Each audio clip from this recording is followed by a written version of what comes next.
मृत्यु के पूर्व तू हमें अपना परिचय दे और अपने कुल का नाम बता। विराट ने हंसते हुए कहा, ये तुम मेरा परिचय जानना ही चाहते हो तो सुनो, मैं जय राक्षस का पुत्र हूँ। मेरी माता का नाम सतहदा है। मुझे ब्रह्मा जी से ये वर प्राप्त है कि किसी भी प्रकार का अस्त्र शस्त्र ना तो मेरी हत्या ही कर सकता है और ना ही उनसे मेरे अंगों को छिन्न भिन्न हो सकता है। यदि तुम इस स्त्री को मेरे पास छोड़कर चले जाओगे तो मैं तुम्हें वचन देता हूं कि मैं तुम्हें नहीं मारूंगा। विराट के वचनों से क्रोधित राम ने उसे तत्काल तीक्ष्ण बाणों से बेधना आरंभ कर दिया।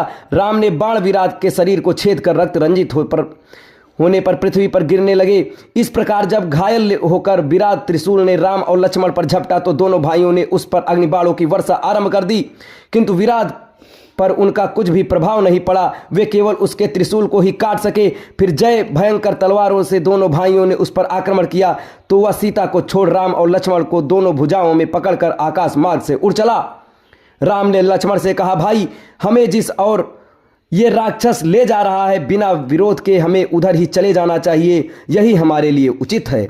विराट द्वारा राम लक्ष्मण को ले जाते देख सीता विलाप करके कहने लगी, हे राक्षस राज, इन दोनों भाइयों को छोड़ दो, मैं तुमसे प्रार्थना करती हूँ। सीता के आर्तनाद करने पर क्रोधित होकर दोनों भाइयों ने विराट की एक एक बाँ मरोड़ कर तोड़ डाली। वह मूर्छित होकर पृथ्वी पर गिर पड़ा। लक्ष्मण उसे सचेत कर के बार बार उठाकर पटकने लगे। वह घायल होकर चीत्कार करने लगा। तभी राम बोले, लक्ष्मण, वरदान के कारण ये दुष्ट मर नहीं सकता, इसलिए यही उचित है कि हमें भूमि में गड्ढा खोदकर इसे बहुत गहराई में गाड़ देना चाहिए।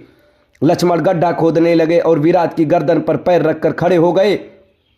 तब विराट बोला, प्रभु, वास्तव में मैं तुम्बरु नाम गंधर्व हूं। कुबेर ने मुझे राक्षस होने का शाप दिया था, मैं शाप के कारण राक्षस हो गया था। आज आपकी कृपा से मुझे ये शाप से मुक्ति मिल रही है। राम और लक्ष्मण ने उसे उठाकर गड्ढे में डाल दिया और गड्ढे को पत्थर आदि से पाट दिया। सारा वन प्रांत उसके आर्तनाद से गूंज उठा। अब इसके आगे की कथा आपको अगले वीडियो में बताई जाएगी। तब तक हमारे साथ बने रहें। धन्यवाद।